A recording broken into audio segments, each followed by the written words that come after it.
La ilaha illallah Muhammadun Rasulullah alaihi salatullah wa alihi wal ahib. Siapa yang menamakannya Allah? Allah itu dari mana gitu? Nah, dan siapa yang menamakannya Nur Muhammad? Terus bagaimana kalau kita ingin merasakan Nur Muhammad? yang kita mengenal Tuhan kita itu namanya Allah, yang memperkenalkan itulah namanya Kanjeng Nabi Muhammad. Kalau kita tidak dikasih tahu, mungkin kita namanya the iron, the ocean, ya kan, pohon besar, bintang, dan terlalu banyak manusia menemukan Tuhan yang berbeda-beda. Tetapi saya secara pemikiran teologis, sekalipun namanya berbeda, tapi kalau substansinya sama, nggak ada masalah. Ya, setuju ya. Saya dipanggil Abed, dipanggil Yasin. Ya, ketika di Syria saya dipanggilnya Abed, ketika di Tunisia panggilnya Yasin, ketika di Syria panggilnya Syakur. Orangnya sama enggak? Lah iya, Nabi Muhammad juga namanya banyak kan, Mustafa, Ahmad, Toha, Muhammad, Yasin, kan begitu. Orangnya sama enggak? Sama. Itu. Lalu yang penting adalah dari mana asal kata Allah ini. Orang menduga bahwa Allah itu minal mustaq, alam mustaq. Artinya dari kajian morfologi bahwa Allah itu berasal dari kata ilahun. Ilahun itu maknanya Tuhan. Nanti ada lagi Rabbun. Qul a'udzu birabbin nas, malikin nas, ilahin nas. Rabbun nas, malikun nas, ilahun nas.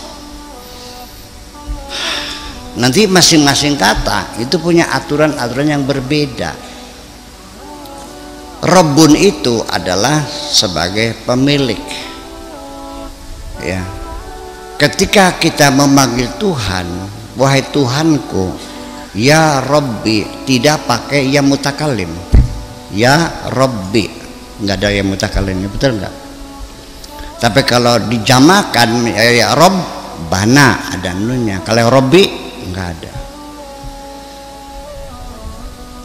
Kemudian lagi Rabbun itu adalah ketika Rabbun tersendiri itu adalah Tuhan. Tapi kalau diidhafahkan Rabbul Baiti, tuan rumah. Kalau Rabbul Amal itu employer,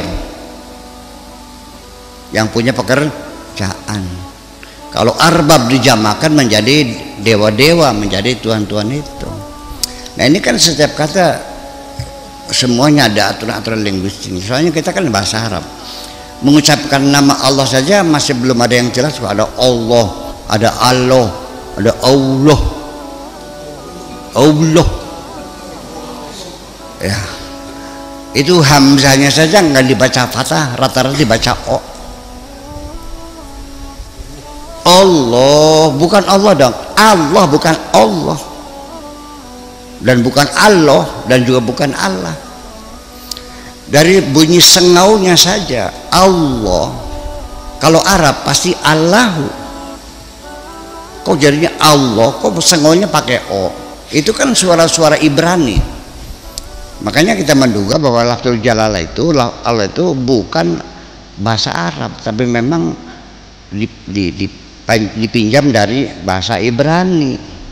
Allah kan begitu. Nah, lalu setelah namanya itu Allah, di agama-agama yang lain, agama yang samawi, agama langit, ini Tuhan mereka namanya juga ya Allah juga. Kan gitu persoalannya. Lalu Allah itu apa? Nah, itu juga disebut dengan Ismul A'zam. Selain itu namanya Asmaul Husna. Dibedakan karena Ism A'zam itu Ismul Zat, namanya Allah. Kalau Rahman itu sifat, namanya Asmaul Husna. Lalu Asmaul Husna sendiri itu hanya 99, tetapi asmanya Allah tak terhingga. Apapun kalau awal dengan maha, ya sudah bisa jadi sifatnya Allah. Nah, ini kalau kita bahas tentang asal usul atau lafzul jalalah, itu saya pernah mengkaji lafzul jalalah itu 4 tahun baru selesai. Ya, kajian linguistik lafzul jalalah itu 4 tahun baru selesai. Artinya di situ diurai dari sisi morfologinya, psikolinguistiknya, dari sintaksisnya, dari filologinya, dari hermeneutikanya, dari dunia tersendiri lah, dan gitu. Itu baru selesai. Tapi saya kira untuk masyarakatnya tidak perlu terlalu mendalam semacam itu hanya untuk kajian-kajian akademis saja sesungguhnya, ya kan begitu. Jadi jawabannya yang memperkenalkan Tuhan kita namanya Allah adalah Kanjeng Nabi Muhammad. Ya, berikutnya bisa tidak merasakan di Nur Muhammad, Bu ya? Kita ini bisa tidak merasakan Nur Muhammad? Ini bagaimana? Begini, ini anggapan orang ini, Allah itu sebelum mencipta alam semesta mencipta arwah-arwah manusia dulu. Setelah tercipta, nah baru diturunkan satu per satu. Nah, ruh-ruh yang dibikin oleh Allah sebelum alam semesta ini, yang tertua adalah rohnya Nabi Muhammad. Nah, setelah alam jadi, Nabi turun, nah dikeluarkannya terakhir. Itu. Jadi apakah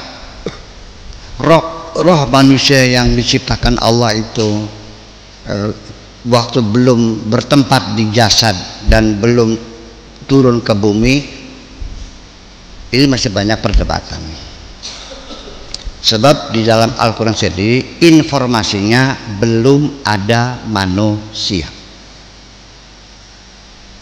Hal ataka hinum minad dahri.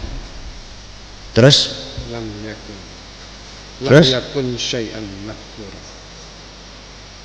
hal ata alahin minad dari, terus alal insani hal ata al insani hinum minad dari lam yakun syai'an madhkura.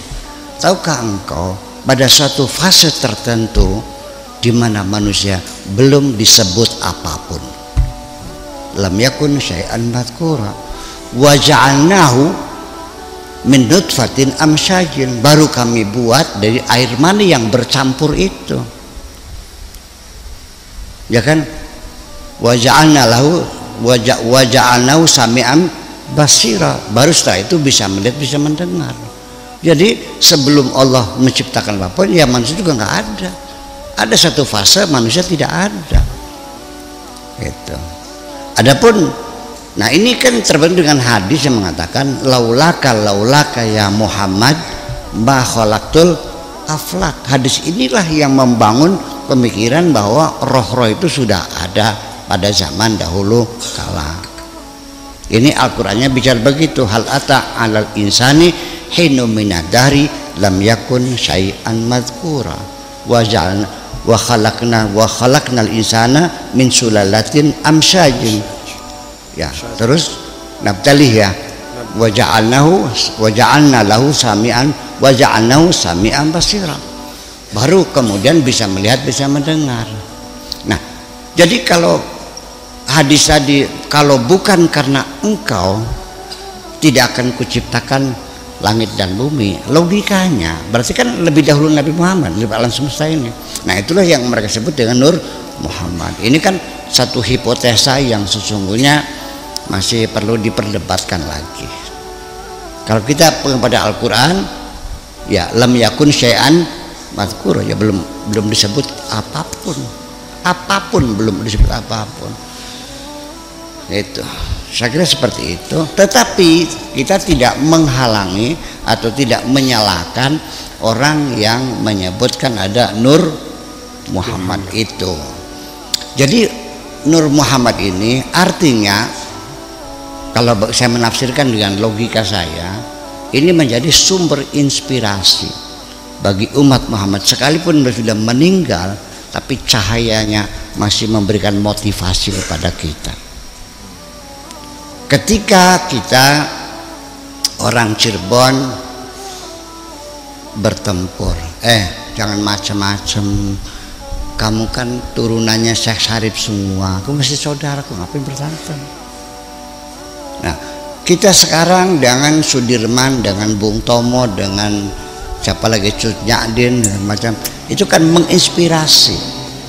Jadi orang-orang yang sudah meninggal pun nanti bukan hanya Nabi Muhammad, orang-orang yang mati sebagai pahlawan, sebagai syuhada pun oleh Allah dinyatakan tidak mati, tapi mereka masih hidup. Artinya sama, bisa memberikan motivasi kepada kita untuk bersemangat lagi untuk hidup, memberikan spirit semacam itu, saya kira gitu. Nah, makanya di mana Nur Muhammad sesungguhnya adalah dalam cinta kita kepada Nabi Muhammad itu sendiri. Makasih.